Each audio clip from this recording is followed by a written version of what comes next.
أعوذ بالله من الشيطان الرجيم بسم الله الرحمن الرحيم الحمد لله نحمده ونستعينه ونستغفره نعوذ بالله من شرور أنفسنا ومن سيئات أعمالنا من يهده الله فلا مضل له ومن يضلل فلا هادي له أشهد أن لا إله إلا الله وأشهد أن محمدا عبده ورسوله أما بعد يا أيها الناس اتقوا ربكم الذي خلقكم من نفس واحدة وخلق منها زوجها وبث منهما رجالا كثيرا ونساء واتقوا الله الذي تساءلون به والأرحام إن الله كان عليكم رقيبا يا أيها الذين آمنوا اتقوا الله حق تقاته ولا تموتن إلا وأنتم مسلمون إن أصدق الحديث كتاب الله وخير هدي محمد صلى الله عليه وسلم شر الأمور محدثاتها وكل محدثة بدعة وكل بدعة ضلالة وكل ضلالة في النار.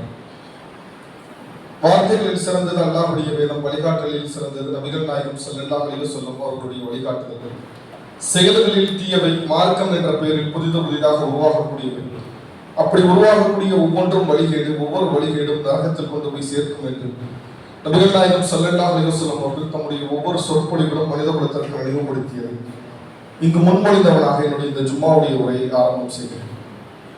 அந்த வல்ல நாயனின் கருணையும் கிருபையும் நபிகள் நாயகம் ஸல்லல்லாஹு அலைஹி வஸல்லம் அவர்கள் மீதும், அவர்களை பின்பற்றி வாழ்ந்த சஹாபாக்கள், சஹாபியர், பெண்மணிகள், முஸ்லிமான மூமினான ஆண்கள், பெண்கள், குறிப்பாக இங்கு குழுமி இருக்கக்கூடிய நம் அனைவரின் மீதும் என்றென்றும் உண்டாக பிரார்த்தித்தவனாக அல்லாஹ் ரப்பல் ஆலமீன் மனிதர்களாக நம்மை படைத்து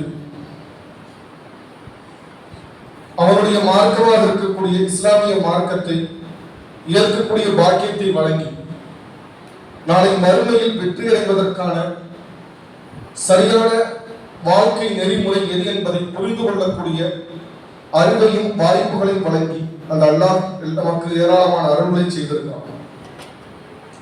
இப்படி இஸ்லாத்தை பின்பற்றக்கூடிய நாம் நம்முடைய வாழ்க்கையினுடைய லட்சியமாக நாளை மறுமையில் சொர்க்கம் செல்ல வேண்டும் என்பதைத்தான் வைத்திருக்க வேண்டும். அப்படி நாளை மறுமையில் வெற்றி அடைவதற்காகத்தான் அல்லாஹ்வுடைய தூதர் ஸல்லல்லாஹு அலைஹி வஸல்லம் அவர்கள் தன்னுடைய வாழ்நாள் முழுக்க மக்களுக்கு அச்சமூட்டி எச்சரிக்கை செய்து கொண்டிருந்தார்கள். பலவிதமான நன்மைகளை குறித்து ஆர்வமூட்டி இருக்கிறார்கள். பலவிதமான தீமைகளை விட்டும் நம்மை தவிர்த்திருக்கும்படி கற்றுத் தந்திருக்கிறார்கள். இது எல்லாமே நாளை மறுமையில் ஒரு வாழ்க்கை இருக்கிறது. அந்த வாழ்க்கையில் அல்லாஹ் நம்மை விசாரணை செய்வான். அந்த விசாரணையில் நாம் தப்பித்துக் கொள்ள வேண்டும். அம்மா கலக்கத்துள் ஜின்ன வல் இன்ஸ இல்லா லியஅ்புதூன் அல்லாஹ் சொல்றான். ஜின்னையும் மனிதனையும் என்னை வணங்குவதற்காகவே தவிர நான் படைக்கவில்லை. அல்லது கலக்கல் மௌத்தவல் ஹயாத்தில் எவ்வளவுக்கும் ஐயுக்கும் அக்ஸுன் அமலா, உங்களின் அழகான முறையில் செயல்படக்கூடியவர் யார் என்பதை சோதிப்பதற்காகத்தான் வாழ்வையும் மரணத்தையும் படைத்திருக்கிறேன் என்று அல்லாஹ் சொல்றான். அப்படி அழகான முறையில் செயல்படுதல், அல்லாஹ்வுக்கு கட்டுப்பட்ட வாழ்க்கையை வாழ்தல் என்பதில் நன்மையான விஷயங்களில் ஆர்வமாக செயல்படுவது என்பது மிக முக்கியமானது.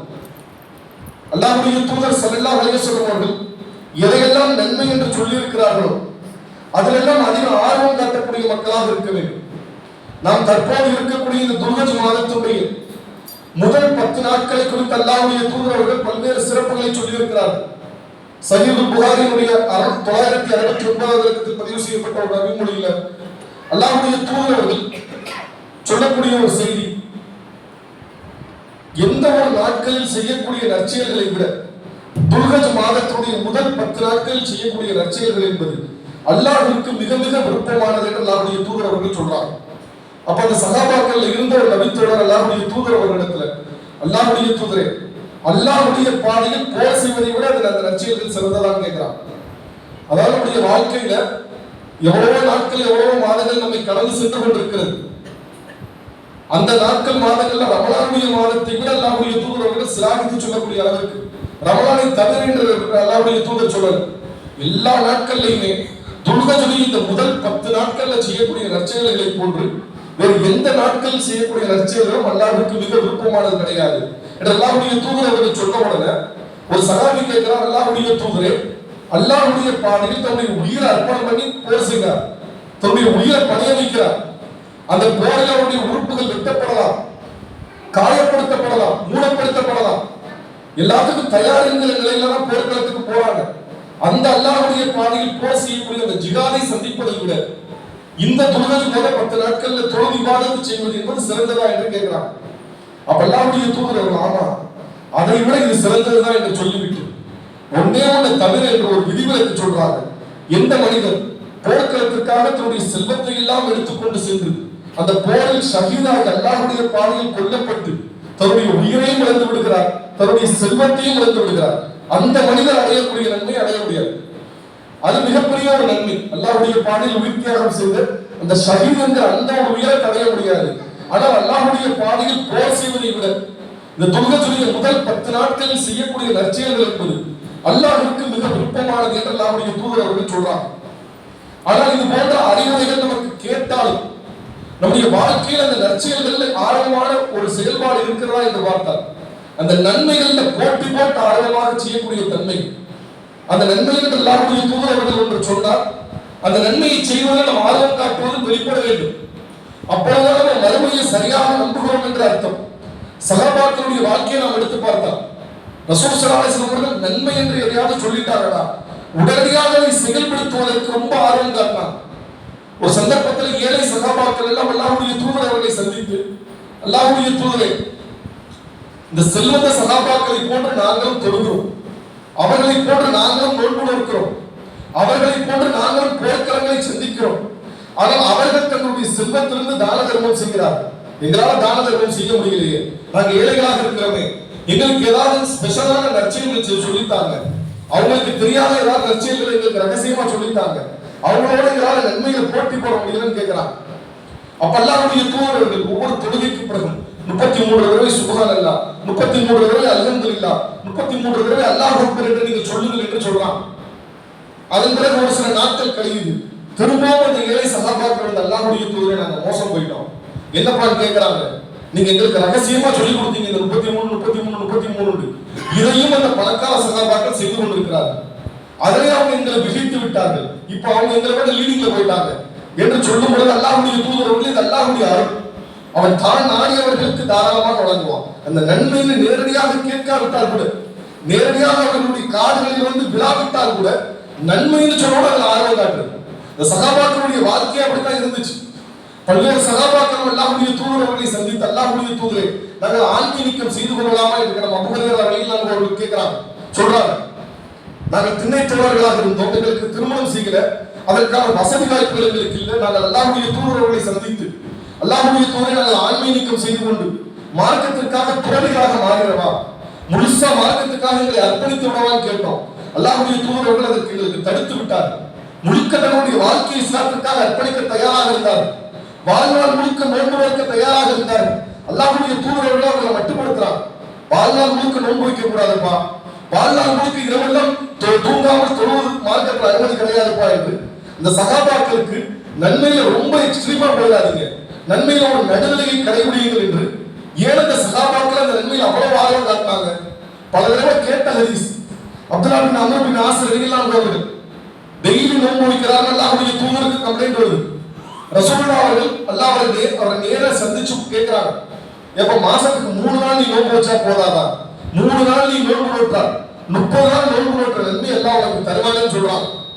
அவர் உடனே 3 நாள் வச்சா 30 நோன்பு வச்ச நன்மை கிடைச்சிருமா, அப்ப அல்ஹம்துலில்லாஹ் என்று சொல்லி 3 நாள் வேலைக்கு வாங்க 30 நாள் வேலை பார்த்த சம்பளத்தை நான் உங்களுக்கு கொடுக்குறேன்னு ஒரு முதலாவது சொன்னா, அல்ஹம்துலில்லாஹ் 30 நாள் வேலை பார்த்த சம்பளம் கிடைச்சிருமா, 3 நாள் வேலை பார்த்துக்கிறேன், இனிமே வந்து வேலைக்கு போற டென்ஷனே கிடையாது, மாசத்துல ஒரு 3 நாள் வேலைக்கு போனா போதும் என்கிற மனநிலை தான் பொதுவாக மனிதர்களுக்கு இருக்கும். அந்த அப்துல்லா பின் அம்ர் ரலியல்லாஹு அன்ஹு அவர்களுக்கும் குடல் பசிக்காத குடல் ஒன்றும் கிடையாது, எல்லா மனிதர்களுக்கும் இருக்கிற மாதிரியான பசிக்கக்கூடிய குடல் தான். ஆனால் அவர்களுக்கு அந்த நன்மையில் இருக்கக்கூடிய ஆர்வம், அந்த நன்மையில் மீது இருக்கக்கூடிய தேடல், அதன் மூலமாக நாளை மறுமையில் கிடைக்கக்கூடிய பரிசை அவர்கள் நினைத்து பார்ப்பதன் காரணமாக நன்மை என்று சொல்லப்பட்டவுடன் அந்த வாழ்க்கையில் செயல்படுத்தக்கூடியவர்களாக அவர்கள் இருந்தார். அதுல நிறைய நன்மைகளை அடைய வேண்டும் என்பதில் ஆர்வமுடையவர்களாக இருந்தார். அல்லாஹ் திருமறை குர்ஆன்ல சொல்லும் பொழுது 2வது அத்தியாயத்துடைய 148வது வசனத்துல அல்லாஹ் சொல்றான், ஒவ்வொரு மனிதர்களுக்குமே முன்னோக்கக்கூடிய இலக்குகள் இருக்கு.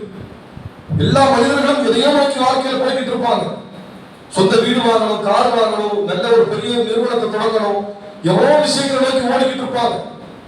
நல்ல படிப்பு படிக்கணும், நல்ல மார்க் வாங்கணும், நல்ல ஒரு வேலையில போய் சேரணும், நல்ல ஒரு காலேஜ்ல சீட்டு வாங்கணும், இப்படி பலவிதமான தேடல்கள் மனிதர்களுக்கு இருக்கும். அல்லாஹ் சொல்லிவிட்டு ஒவ்வொரு மனிதர்களுக்கும் முன்னோக்கக்கூடிய இலக்குகள் இருக்கு. நீங்கள் நன்மைகளுக்கு முந்திக் கொள்ளுங்கள், நீங்கள் எங்கே இருந்தாலும் உங்கள் அனைவரையும் அல்லாஹ் கொண்டு வருவோம். நாளை மறுமையில் எல்லாரும் விற்க போற இடம் ஒண்ணு இருக்குதுப்பா. அந்த நாளில் நீ உன்னுடைய நன்மையோட தான் வருவ. அப்படின்னா இது போன்ற இந்த 10 நாட்கள் செய்யக்கூடிய நன்மைகள் எல்லாம் விருப்பமானதுதான். இந்த நாட்களை வீணடிக்க கூடாது. ஒவ்வொரு நாளையுமே, ஒவ்வொரு மணி நேரத்தையும், ஒவ்வொரு நிமிடத்தையும் அல்லாஹ்வுக்கு விருப்பமான வழியில் நான் செலவு செய்ய வேண்டும் என்கிற உணர்வு இருக்கும். அப்படித்தான் சகாபாக்கள் வாழ்ந்தார்கள். அல்லாஹ்வுடைய தூதர் அவருடைய வாழ்க்கையும் அப்படித்தான் இருந்தது. இரவெல்லாம் கால்கள் வீங்க அல்லாஹ்வுடைய தூதர் அவர்கள் தொழுவார்கள். ஐஷா ரலியல்லாஹு அவர்கள் அறிவிக்கிறாங்க, அல்லாஹ்வுடைய தூதரே, ரொம்ப நேரம் நின்று தொழுகிறீங்களே, உங்களுடைய கால்கள் எல்லாம் இப்படி வீங்கிருச்சு, இப்படி நீங்க சிரமப்பட்டு தொழ வேண்டுமா? அல்லாஹ் உங்களுடைய முன்பின் பாவங்கள் அனைத்தையும் மன்னித்து விட்டானே. நபியே, உங்களுடைய முன் சென்ற பாவத்தையும் நான் மன்னித்து விட்டேன், இனி வரப்போகிற பாவத்தையும் நான் மன்னித்து விட்டேன் என்று அல்லாஹ் குர்ஆன்ல வசனத்தை இறக்கிட்டானே. அல்லாஹ் உங்களுடைய எல்லா பாவத்தையும் மன்னிச்சுட்டான், முன்பின் பாவங்கள் எல்லாம் மன்னிச்சான். நீங்க சிரமப்பட்டு இவ்வளவு மெனக்கிட்டு உங்களுடைய கால்கள் எல்லாம் நீங்கக்கூடிய அளவுக்கு நின்றீங்க தொழுகிறீங்கன்னு கேட்கிறான். அதற்கு அல்லாஹ்வுடைய தூதர் அவர்கள், நான் என் இறைவனுக்கு நன்றியுள்ள அடியானாக இருக்கக்கூடாதா? என்னுடைய இறைவனை எப்படி கண்ணியப்படுத்தி இருக்கிறான், எப்படி எனக்கு உயர்வுகளை தந்திருக்கிறான், எப்படிப்பட்ட சிறந்த ஒரு மறுமையை எனக்காக ஏற்படுத்தி வச்சிருக்கிறான், அந்த இறைவனுக்கு நான் நன்றியோடு இருக்கக்கூடாதா என்று சொன்ன அந்த அல்லாஹ்வுடைய தூதர் அவர்கள் தன்னுடைய வாழ்நாள் முழுக்க கேட்ட ஒரு பிரார்த்தனை. அல்லாஹ்வுடைய தூதர் அவர்கள் வளமையாக தொழுகைக்கு பிறகு கேட்கக்கூடிய துஆக்களில் ஒன்றாக, அல்லாஹும்ம இன்னி அலா திக்ரிக்க வ ஷுக்ரிக்க வ ஹுஸ்னி இபாதத்திக்க என்று அல்லாஹ்வுடைய தூதர் அவர்கள் வளமையாக கேட்பார்கள். இறைவா, உன்னை நினைப்பதற்கு நீ எனக்கு உதவி செய்வாயா? அல்லாஹும்ம இன்னி அலா திக்ரிக்க, இறைவா உனக்கு நன்றி செலுத்துவதற்கு நீ எனக்கு உதவி செய்வாயாக. இறைவா, உன்னை அழகான முறை, அல்லாஹும்ம இன்னி அலா திக்ரிக்க வ ஷுக்ரிக்க வ ஹுஸ்னி இபாதத்திக்க, உன்னை அழகான முறையில் வணங்கி வழிபடுவதற்கு எனக்கு நீ உதவி செய்வாயாக என்று அல்லாஹ்வுடைய தூதர் அவர்கள் வளமையாக கேட்கக்கூடிய பிரார்த்தனை. நபி அவர்கள் தன்னுடைய வாழ்நாள் முழுக்க ஒவ்வொரு நிலையிலும் அல்லாஹ்வை நினைத்தார்கள். கண் விழித்தவுடன் போவதற்கு துஆ தந்திருக்கிறார். காலையில தூங்கி எழுந்தவுடன் அல்ஹம்துலில்லாஹ் அல்லதி அஹ்யானா பாதமா அமாத்தனா வலைஹில் நுஷூர், எல்லா புகழும் அல்லாஹ்வுக்கே, அவனே மரணத்திலிருந்து என்னை விழிப்படைய செய்தான், நாளை மறுமையில் அல்லாஹ்வை தான் சந்திக்க போகிறேன் என்ற அந்த ஒரு மறுமை சிந்தனையோடு, மரண சிந்தனையோடு, அல்லாஹ்வை புகழக்கூடிய தன்மையோடு, அல்லாஹ்வுடைய நினைவிலேயே கண்களை விழிக்கக்கூடிய அல்லாஹ்வுடைய தூதர் நம்முடைய வாழ்நாள் அது மாதிரி ஒவ்வொரு நிலையும் அல்லாஹ்வை நினைக்கணும். ஒவ்வொரு காரியத்தை செய்யும் போது பிஸ்மில்லாஹ் சொல்லி கற்றுத்தந்திருக்கிறார். வீட்டிற்குள் நுழையும் போது அல்லாஹ்வை நினைவு கூறக்கூடிய வகையில் சலாம் சொல்லி நுழையும். வீட்டை விட்டு வெளியேறும் போது சலாம் சொல்வார்கள். ஒரு மனிதர்களை சந்திக்கும் போது சலாம் சொல்வார்கள். ஒவ்வொரு நிலையிலும் ஒருவர் தும்மினால் அல்ஹம்துலில்லாஹ் இரகமுக்கல்லாஹ், அவருக்கு அல்ஹம்துலில்லாஹ் சொல்லுவார், எகுதிக்கும் உள்ள ஒரு இஸ்லுக்கு பாலக்கும் என்று அல்லாஹ்வை புகழக்கூடிய, அல்லாஹ்வுடன் அருளை வேண்டக்கூடிய அது போன்ற பிரார்த்தனைகள் அல்லாஹ்வுடைய தூதர்கள் கற்றுத்தந்திருக்கிறார். ஒவ்வொரு நிலையிலும் அல்லாஹ்வை நினைக்கக்கூடிய அல்லாஹ்வுடைய தூதர்கள் அல்லாஹ்விட இறைவா உன்னை நினைக்கிறவங்களுக்கு உதவி செய்ய கேட்கிறான். இறைவா உனக்கு நன்றி செலுத்துவதற்கு நீ எனக்கு உதவி செய்ய கேட்கிறான். ஆனால் நாம் நன்றியோடு இருக்கிறோமா? நன்மைகள்ல ஆர்வமாக இருக்கிறோமா? எனக்கு அல்லாஹ் எவ்வளவு அருள் செஞ்சிருக்கிறான். இந்த உலகத்தில் எத்தனையோ மனிதர்களுக்கு கிடைக்காத இந்த ஹிதாயத், இந்த நேர்மை எனக்கு அல்லாஹ் கொடுத்திருக்கிறானே, இந்த மார்க்கத்தை எனக்கு அல்லாஹ் கொடுத்திருக்கிறானே, அந்த இறைவனுக்கு நான் நன்றியோடு இருக்க வேண்டாம்? அல்லாஹ்வுடைய தூதர்கள் அந்த நன்றியோடு இருக்கிறதற்காக முன்பின் பாவங்கள் எல்லாம் மன்னிக்கப்பட்டால் அல்லாஹ்விற்காக கால்கள் நீங்க நின்று தொழுதார்கள். அந்த அல்லாஹ்வுடைய தூதரவர்களை பின்பற்றக்கூடிய நாம் நம்முடைய வாழ்க்கையில் அல்லாஹ்வுக்கு நன்றியோடு, அல்லாஹ் எனக்கு எவ்வளவு அருள் செஞ்சிருக்கான், அந்த உலகத்துல வாழும் பொழுது நம் மனிதர்களுக்கு நன்றி செலுத்துவதில் எவ்வளவு ஆர்வமா இருக்கிறோம். நம்மை படைத்த அல்லாஹ் நமக்கு எவ்வளவு அருள்களை செய்திருக்கிறான் என்பதை நினைத்துப்பார். பெரும்பாலான மனிதர்கள் அல்லாஹ்வுடைய அருள்களையே நினைக்கிறது கிடையாது. அல்லாஹ் எனக்கு என்னத்தை கொடுத்திருக்கிறான் சிந்தனையை செலுத்துவது கிடையாது. ஏதோ அவர்களுக்கு கொடுக்கப்படவில்லையோ, இது இருந்தா நல்லா இருக்கும், இது இருந்தா நல்லா இருக்கும் சொல்லி அவர்களிடத்துல இல்லாத பல விஷயங்களை சொல்லி அது போன்ற அம்சங்கள்ல தங்களுடைய மகிழ்ச்சிகளை வைத்திருக்கிறார்கள். அது போன்ற அம்சங்கள்ல அது இருந்தாதான் வாழ்க்கையில நிம்மதி என்பது போன்று இல்லாத விஷயங்களிலே கவனம் செலுத்தி அல்லாஹ் நமக்கு ஆரோக்கியத்தை கொடுத்திருக்கான், நல்ல குடும்பத்தை கொடுத்திருக்கான், நல்ல உறவுகளை கொடுத்திருக்கான். நம்ம கிட்ட ஒவ்வொரு மனிதர்களிடத்துல இல்லாததுன்னு இருக்கும். எல்லா மனிதர்களுக்கும் எல்லாத்தையும் எல்லாம் கொடுத்துறதில்லை. சில குறைகள் மனித வாழ்க்கையில் இருக்கும். நமக்கு எல்லாம் என்னத்தை தந்திருக்கிறாங்கிறத நினைச்சு பார்த்தா அந்த நன்றி செலுத்தக்கூடிய தன்மைகளும் நீங்கள் நன்றியோடு அல்லாஹ்வுக்கு நன்றியோடு இருக்கணும்னா செல்வத்திலோ தோற்றத்திலோ உங்களை விட மேல்நிலையில் இருக்கிறவங்களை பார்க்காதீங்க. உங்களை விட கீழ்நிலையில உங்களிடத்துல இல்லாதது உங்களிடத்துல இருக்கிறது எத்தனையோ மக்கள்கிட்ட இல்லாம இருக்கும். அந்த மக்களை நீங்க நினைச்சு பாருங்க. அதுக்கு இது பரவாயில்லை. நமக்கெல்லாம் 2 கைகளை கொடுத்திருக்கிறான், 2 கால்களை கொடுத்திருக்கிறான், கண் பார்வையை கொடுத்திருக்கிறான், காது கேட்கக்கூடிய தன்மையை கொடுத்திருக்கிறான், பேசக்கூடிய தன்மையை எல்லாம் கொடுத்திருக்கிறான், சுகர் இல்லாத வாழ்க்கையை கொடுத்திருக்கிறான், கிட்னி நல்லா வேலை செய்யுது. இது மாதிரி எவ்வளவோ நல்ல விஷயங்கள் நம்முடைய வாழ்க்கையில எல்லாம் நமக்கு நிறைய தந்திருப்பான். அந்த அம்சங்களை நாம் நினைத்து பார்க்கக்கூடிய நேரத்தில் நன்றி உணர்வுங்கிறது வரும். அதோடு இந்த மார்க்கத்துல நாளைக்கு மறுமையில அல்லாஹ் நமக்கு எவ்வளவு அருள்களை செஞ்சு வச்சிருக்கிறான். அந்த நன்மையை நினைக்கக்கூடிய நேரத்துல இந்த உலகத்துல ஒரு சமையல் சாப்பிடுறதா இருந்தா கூட அந்த சாப்பாடு ருசியா இருக்கணுங்கிறதுக்காக கரெக்டான விசில் வச்சிருக்கிறோமா, கரெக்டா தண்ணி ஊத்தி இருக்கிறோமா, கரெக்டா உப்பு போட்டு இருக்கிறோமா, ஒவ்வொன்றையும் பார்த்து பார்த்து செய்யக்கூடிய நாம் அந்த இபாதத்துகள்ல எந்த அளவுக்கு அழகான முறையில் வணங்கி வழிபட அல்லாஹ்வோட உதவி தேட சொல்லி அல்லாஹ்வுடைய தூதர் கேட்கிறாங்க. நாம் நம்முடைய வணக்க வழிபாடுகளை அழகான முறையில் செய்வதற்கு என்ன முயற்சி செய்யறோம்? இறைவா உன்னை அழகான முறையில் வழிபடுவதற்கு ஹுஸ்னு இபாதத்திற்கு உன்னை அழகா வணங்கு வழிபட எனக்கு நீ உதவி செய்து கேட்கிறான். ஆனால் அல்லாஹ்வுடைய தூதருடைய தொழுகை வார்த்தைகளால் வர்ணிக்க முடியாத அளவுக்கு ரொம்ப அழகா நேர்த்தியா சொல்லுவாங்க. ஐஷா ரலியல்லாஹு அவர்கள் சொல்றாங்க, அந்த அல்லாஹ்வுடைய தூதர் அவர்கள் அல்லாஹ் கிட்ட உதவி கேட்கிறாங்க, இறைவா உன்னை அழகான முறையில் வணங்கி வழிபட எனக்கு நீ உதவி செய்வாயாக. அப்படின்னு நம்முடைய வாழ்க்கையில் செய்யக்கூடிய நற்செயல்கள் அல்லாஹ்வுக்காக ஒரு சாதாரண சமையலுக்கு நம்ம எவ்வளவு முக்கியத்துவம் கொடுக்கிறோம். ஒரு பொருட்கள் வாங்குவதில் ஒரு காய்கறி வாங்கினா நல்ல சுத்தம் இல்லாத காய்கறியா வாங்கணும், நல்ல பழங்களை வாங்கணும், நல்ல பொருட்களை வாங்க வேண்டும் என்று நம்முடைய வாழ்க்கையில் பல விஷயங்களிலும் நல்லதை செய்யணும், நல்லது கிடைக்கும்ங்கிறது எவ்வளவு ஆர்வமாக இருக்கிறோம். நாம் செய்யக்கூடிய இந்த நற்செயல்கள் தான் நாளை மறுமையில் நம்மோடு வரக்கூடியது.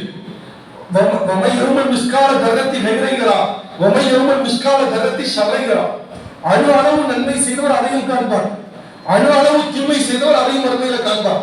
அந்த மறுமையில் அல்லாஹ் ஏற்ற வெளிப்படுத்துவான். நமக்கென்று நம்முடைய செயல்களை எல்லாம் பதிவு செய்திருக்கக்கூடிய அந்த புத்தகத்தை எல்லாம் வெளிப்படுத்தக்கூடிய அந்த மறுமையினால் இந்த புத்தகம் ஒரு சிறியதையும் விட்டு வைக்கல, ஒரு பெரியதையும் விட்டு வைக்கல, எல்லாத்தையும் பதிவு செய்திருக்கிறதே என்று மனிதர்கள் பாவிகள் புலம்பக்கூடிய அந்த நேரத்தில் நாம் செய்திருக்கக்கூடிய ஒவ்வொரு நற்செயல்களும் நாளை மறுமையில் எடுத்து காட்டப்படும். அந்த நற்செயல்களை அழகான முறையில் அல்லாஹ்வுக்கு பயந்து அல்லாஹ்வுடைய நினைவோடு நாம் செய்திருப்போமேயானால் அது நாளை மறுமையில் மிகப்பெரிய ஒரு பரிசாக நமக்கு இருக்கும். அதுதான் நம்மோடு நிரந்தரமாக இருக்கக்கூடியது. இந்த உலகத்தோடு எல்லாமே ஏமாற்றக்கூடிய வசதிகள் தான். இந்த உலகத்துல இருக்கிற மாதிரி இருக்கும், திடீர்னு நம்மை விட்டு ஏமாற்றி சென்று விடும். இந்த உலகம் நம்மை விட்டு கடந்து போயிடும். நாளை மறுமையில் நம்முடைய நற்செயல்கள் நல்லவர்கள் நம்மோடு வரும். அப்படின்னா அந்த நல்லவர்கள் எதுவென்று அறிந்து கொள்வதில் ஆர்வமா இருக்கும். என்னென்ன காரியங்கள் எல்லாம் செய்தால் நாளை மறுமையில் எல்லாம் கூலி தருவான். காலையில் எந்திரிச்சோம் என்ன ஓதணும், என்ன திக்ரு செய்யணும், சக மனிதர்களோடு எப்படி பழக வேண்டும். ஒரு மக்கள் நன்மைகள் செய்வாங்க, ஆனா சக மனிதர்களோடு பழகும் பொழுது நற்குணமுடையவர்களாக இருக்க மாட்டாங்க. அல்லாஹ்வுடைய தூதரவர்கள் அதிகமான மக்கள் சொர்க்கம் செல்வதற்கான காரணம் என்று சொல்லும் பொழுது இறை அச்சத்தையும் நற்குணத்தையும் தான் சொன்னாங்க. நாளை மறுமையில் அதிகமான மக்கள் இந்த 2 காரணத்தால சொர்க்கத்துக்கு போவாங்க. அவர்களுடைய வாழ்க்கை இறைவனோடு உள்ள தொடர்புல எல்லா நிலையிலும் அல்லாஹ்வை அஞ்சுவார், எல்லா நிலையிலும் தக்வா இருக்கும். மனிதர்களோடு பழகும் போது நற்குணத்தோடு பழகுவார். உறவினர்கள்கிட்டயா நற்குணத்தோடு இருப்பான், நண்பர்கள்கிட்டயா நற்குணத்தோடு இருப்பான், ஒரு கஸ்டமர்கிட்டயா ஒரு முதலாளிகிட்ட எல்லார்கிட்டையும் நற்குணத்தோடு பழகுவான். அப்படி அந்த நற்குணமும் இறையச்சமும் தான் நாளை மறுமையில் மனிதர்களை சொர்க்கத்துல சேர்க்குங்கிறான். அந்த ஒரு உணர்வோடு வாழக்கூடிய மக்களாக இருக்கும். வீணான விஷயங்கள்ல இருந்து தவிர்த்து நம்மை சுற்றி நம்மை கவன சிதறல் ஏற்படுத்தக்கூடிய வகையில, இந்த கவனத்தை இந்த உலக மோகத்தில் தள்ளக்கூடிய வகையில எவ்வளவோ கவன சிதறல்கள் இந்த உலகத்தில் இருக்கும். இறை மறுப்பாளர்களை பற்றி எல்லாம் சொல்லும் பொழுது 15வது அத்தியாயத்தினுடைய 3வது வசனத்துல இந்த இறை மறுப்பாளர்கள் கால்நடைகளை போன்று உண்டு சுகித்து இந்த உலகமே கதி என்று வாழக்கூடிய நிலையில அவங்களை விட்டு விடுங்க. மறுமையில் அவங்களுடைய செயல்களுக்கான விளைவு மறுமையில பார்ப்பாங்க. அந்த கால்நடைகளை போன்ற ஒரு வாழ்க்கையா, மறுமையை பற்றிய சிந்தனை இல்லாமல், நன்மைகள் ஆர்வம் இல்லாமல், என்னென்ன திக்கர்களை செய்தால் என்னென்ன நன்மை, சுப்ஹானல்லாஹி வ பிஹம்திஹி சுப்ஹானல்லாஹி அலீம் என்று நாவுக்கு மிக இலகுவான வார்த்தை என்று அல்லாஹ்வுடைய தூதர் சொல்லிவிட்டு இந்த வார்த்தை நாளை மறுமை மீசானுடைய தராசில் மிகுந்த எடை உள்ளதாக இருக்கும், மிகப்பெரிய எடைமிக்க வார்த்தையாக இருக்கும்.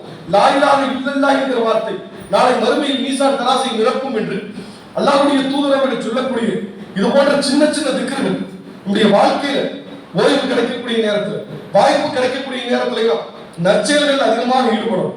ஒரு சக மனிதனிடத்துல ஒரு புன்முறுவல் பூப்பது கூட உங்களுக்கு நன்மை அல்லாஹ்வுடைய தூதர் அவர்கள் சொல்றாங்க.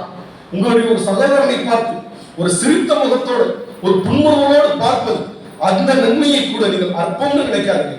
அது கூட ஒரு சின்ன நன்மை நினைக்காதீங்க. அல்லாஹ்வுடைய தூதர் அவர்கள் அந்த ஹஜ்ஜத்துல் விதா மக்களுக்கு அறிவிப்பு செய்யும் பொழுது, மக்களை அறிந்து கொள்ளுங்கள், இந்த காபாவில் இந்த மக்காவில் ஒருபோதும் இனி சிலை வணக்கம் நடைபெறாது, ஷைத்தானுக்கு இங்கு வணக்கம் நடைபெறவே நடைபெறாது. அல்லாஹ்வுடைய தூதர் அவர்கள் இதை சொல்லக்கூடிய நேரத்தில் 2 வருஷம் தான் சிலை வணக்கம் நிறுத்தப்பட்டு இருந்துச்சு. 2 வருஷத்துக்கு முன்னாடி வரைக்கும் 360 சிலைகள் வணங்கப்பட்டது. மக்கா வெற்றி கொள்ளப்பட்ட ஹிஜ்ரி 8ஆம் ஆண்டு மக்கா வெற்றி கொள்ளப்படுது. ஹிஜ்ரி 10ஆம் ஆண்டு அல்லாஹ்வுடைய தூதர் அவர்கள் இந்த அறிவிப்பு செய்கிறார், இனி ஒரு காலத்திலும் இந்த காபாவில் சிலை வணக்கம் நடைபெறாது, கியாமத் நாள் வரைக்கும் இதே நிலையில தான் இருக்கும். ஆனால் ஷைத்தானுக்கு வேறு ஒரு வகையில் வணக்கம் நடைபெறும். நீங்கள் நன்மைகளை அற்பம் என்று கருதுவீங்க, சில பாவங்கள் இதெல்லாம் ஒரு பெரிய தப்பா என்று மார்க்கத்தில் நீங்கள் அற்பம் என்று கருதக்கூடிய பல விஷயங்கள் மூலமாக ஷைத்தான் உங்களை வழிகெடுப்பான். அதன் மூலமாக ஷைத்தானுக்கு வணக்கம் நடைபெறும் அல்லாஹ்வுடைய தூதர் அவர்கள் சொல்றாங்க. இந்த ஹஜ்ஜத்துல் விதா மக்களுக்கு இறுதி பேருரையில சொல்லும் பொழுது இந்த ஒரு அறிவிப்பை செய்கிறார்கள். நம்முடைய வாழ்க்கையில் எந்த ஒரு சின்ன நன்மையாக இருந்தால் அதுக்கும் நாளை மறுமையில் அல்லாஹ் கூலி தருவோம். நம்ம இதை அற்பம்னு நினைக்க கூடாது, இதற்கும் நாளை மறுமையில் கூலி இருக்கு. அஸ்ஸலாமு அலைக்கும் சொல்றோம், ஒரு முழுமையா அஸ்ஸலாமு அலைக்கும் வரஹ்மத்துல்லாஹி வ பரக்காத்துஹுன்னு சொன்னா அதுல 30 நன்மை கிடைச்சு போயிடும். யாராவது மௌத்தானாங்கன்னா ஜனாசாவில் கலந்து கொள்வதற்கு ஒரு கீராத்துடைய நன்மை கிடைக்கும். தொழுகையில் கலந்து கொண்டு அதை அடக்கம் செய்வது இருந்தால் 2 கீராத்துடைய நன்மை கிடைக்கும். ஒரு நோயாளியை நலம் விசாரிக்கிறதுக்கு சொர்க்கத்துடைய கனிகளை பறித்துக் கொண்டிருக்கிறார் என்று அல்லாஹ்வுடைய தூதர் சொல்றார். ஒரு ஏழைக்கு உணவளிக்கிறதுல நன்மைகள் இருக்கு, சக மனிதனிடத்தில் நல்ல வார்த்தைகளை சொல்வதற்கு நன்மை இருக்கு. இது போன்ற ஒவ்வொரு சின்ன சின்ன நன்மைகளையும் ஆர்வம் காட்டணும், பெரிய பெரிய நன்மைகளிலும் ஆர்வம் காட்டணும். கடமையான வணக்க வழிபாடுகள் அல்லாஹ்வுக்கு கட்டுப்பட்டு ஒவ்வொரு வணக்கத்தையும் அல்லாஹ்வுடைய திருப்தியினால் ஏதோ கடமைக்கு செய்யணும், ஏதோ பேருக்கு 4 ரக்காத் முடிஞ்சு எந்திரிச்சோம் உட்கார்ந்து எந்திரிச்சோம் அது போன்ற ஒரு நிலையில் நாம் தொழக்கூடாது. அல்லாஹ்வுடைய தூதர் அவர்கள் அவ்வளவு நேர்த்தியாக தொழுதார். அல்லாஹ்வை இன்னி அலா திக்ரிக்க வ ஷுக்ரிக்க வ ஹுஸ்னி இபாதத்திக்கன்னு கேட்கிறாங்க. இறைவனுடைய அழகான முறையில் வணங்கி வழிபடுவதற்கு எனக்கு நீ உதவி செய்வாயாகன்னு கேட்கிறாங்கடா. நாமும் அல்லாஹ்வை அழகான முறையில் வணங்கணும், சரியாக நேர்த்தியாக தொழுவதற்கு அந்த தொழுகையில் ஓதக்கூடிய ஒவ்வொரு திக்ர் தஸ்பீஹ்களையும் அர்த்தம் விளங்கி ஓதுவதற்கு அந்த குர்ஆன் வசனங்கள் குறைந்தபட்சம் சூரத்துல் ஃபாத்திஹாவுடைய அர்த்தத்தையாவது அதை ஓதக்கூடிய நேரத்திலேயே அதனுடைய அர்த்தம் என்ன அதை ஓதும் பொழுது நாம் அல்ஹம்துலில்லாஹி ரப்பில் ஆலமீன் என்று சொன்னான், என் இறைவன் என்னுடைய அடியான் என்னை புகழ வேண்டிய விதத்தில் புகழ்ந்து விட்டான் என்று அல்லாஹ் பதில் சொல்வதாக அல்லாஹ்வுடைய தூதர் சொல்றான். நாம் ஓடக்கூடிய ஒவ்வொரு வசனத்துக்குமே அர்-ரஹ்மான் ரஹீம் என்று நாம் சொன்னான், என்னுடைய அடியான் என்னை கண்ணியப்படுத்த வேண்டிய விதத்தில் கண்ணியப்படுத்தினான். நமக்கெல்லாம் பதில் சொல்றான். தொழுகைங்கிறது அல்லாஹ்வோடு இருக்கக்கூடிய உரையாடல்.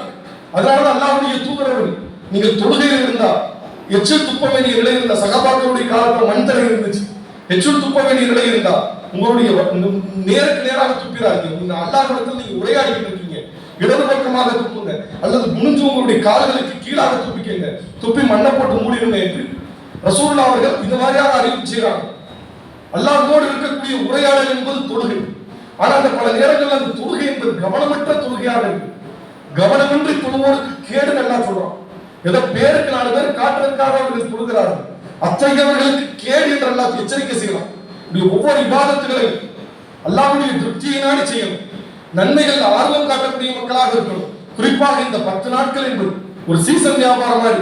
ஒரு நல்ல வியாபாரியா இருக்கிறவர்னா அந்த குறிப்பிட்ட அந்த பெருநாள் சீசன் தீபாவளி சீசன் இருந்தா ஒரு துணிக்கடையை வச்சிருந்தா நைட் 2 மணி ஆனாலும் அடைக்க மாட்டார்.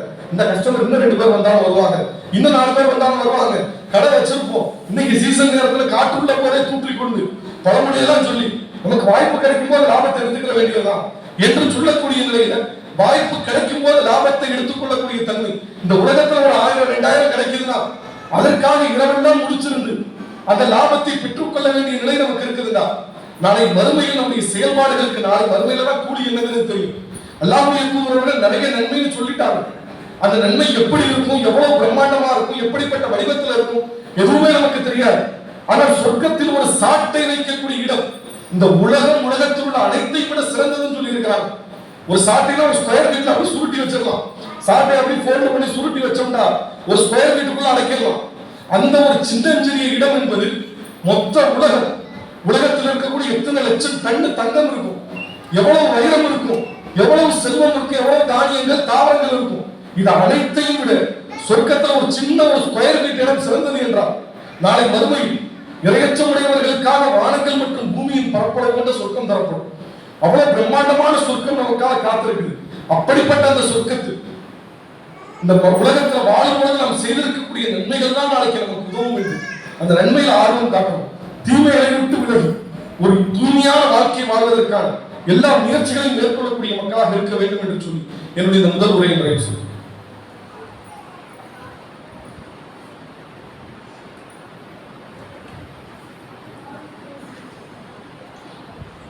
அஸ்ஸலாமு அலைக்கும் வரஹ்மத்துல்லாஹி வபரகாத்துஹு. கண்ணியத்திற்குரிய சகோதர சகோதரிகளே, அல்லாஹ்வுடைய தூதர் ஸல்லல்லாஹு அலைஹி வஸல்லம் அவர்கள் துல்ஹஜ் மாதத்தினுடைய பிறை 9ஆம் நாள் அரஃபாவுடைய நோன்பை நோற்பதற்கு நமக்கு வழிகாட்டி இருக்கிறாங்க. அந்த நோன்பை பற்றி சொல்லும் பொழுது அது முந்தைய ஓராண்டு மற்றும் வரக்கூடிய ஓராண்டிற்கான பாவங்களுக்கு பரிகாரமாக அமையும் என்று அல்லாஹ்வுடைய தூதர் அவர்கள், இந்த உலகத்தில் நாம் எவ்வளவோ தவறுகளை செய்கிறோம், செய்த தவறுகளை மறந்து விடுகிறோம். பல தவறுகள் நமக்கு நினைவுல இருக்கிறது கிடையாது. நல்ல ஞாபகத்தில் இருந்தா மன்னிப்பு கேட்கலாம். பல தவறுகள் நமக்கு கடந்து ஈஸியா போயிடும். எல்லாத்தையும் நாளை மறுமையில் எல்லாம் கொண்டு வருவோம். மையவங்கள் மிஸ்கால தரத்தியரா மையவங்கள் மிஸ்கால தரத்தி ஷர்ரையரா.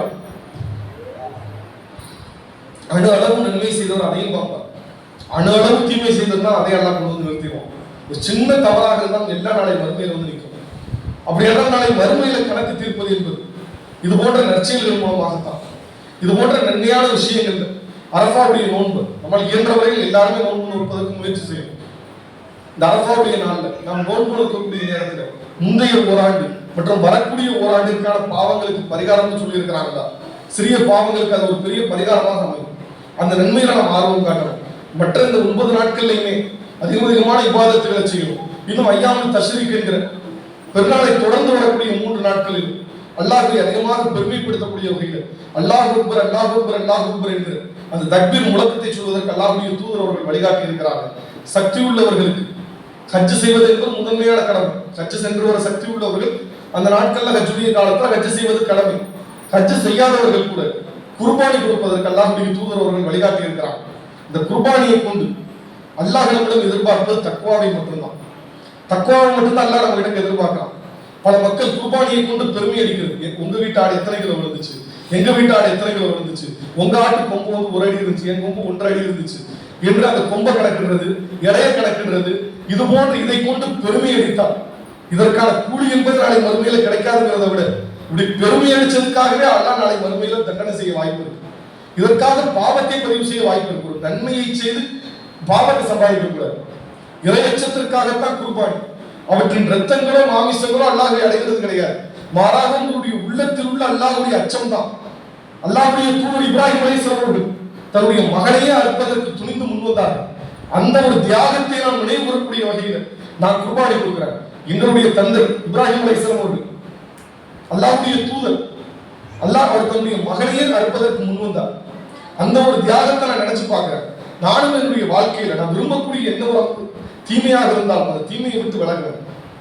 அல்லாஹ் கட்டளையிட்டார் அந்த நன்மை எனக்கு விருப்பம் இல்லாததா இருந்தால் கூட அதை நான் செய்வதற்கான எல்லா முயற்சிகளையும் செய்வேன் என்கிற அந்த ஒரு தியாக உணர்வு என்பது நமக்கு இருக்கணும். அந்த ஒரு உணர்வை வெளிப்படுத்தி அல்லாஹ்வை அஞ்ச வேண்டும் என்பதுதான் அந்த குர்பானியுடைய எதிர்பார்ப்பை தவிர அதை கொண்டு பெருமை அளிக்கக்கூடிய தன்மை இருக்கக்கூடாது.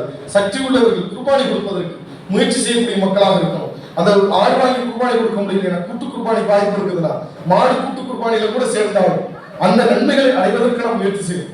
இது போன்ற நன்மைகள் என்பது வருஷத்துல ஒரு தடவை தான் கிடைக்கிறது. அந்த நன்மை என்பது நாளைக்கு மறுமையில் நாம் நினைத்து பார்க்காத பிரம்மாண்டமான நன்மையாக வரும்.